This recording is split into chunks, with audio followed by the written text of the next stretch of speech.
Okay, excellent. Let's reinforce what we learned in our previous lesson with an exercise. I'll give you the name of a company and a type of income it earned, and it will be your task to decide whether that income should be registered as revenue or other revenues. Okay? Good. Here we go. SolarCity, Tesla's subsidiary, selling photovoltaic roofs and engaged in photovoltaic services, earns an income related to a government subsidy for green energy in one of its installations. Is this revenue or other revenues? I'll give you a second to think. If you need more time, you can simply pause the video. Ready? Okay.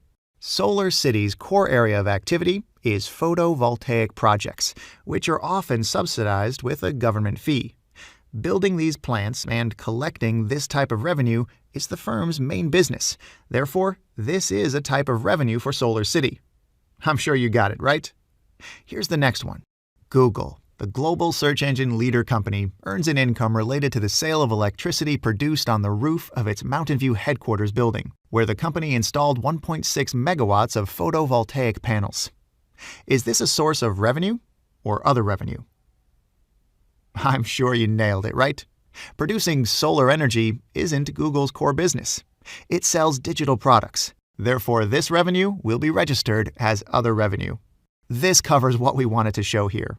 The same or similar type of revenue can be registered as core revenue for one company and other revenue for a different company.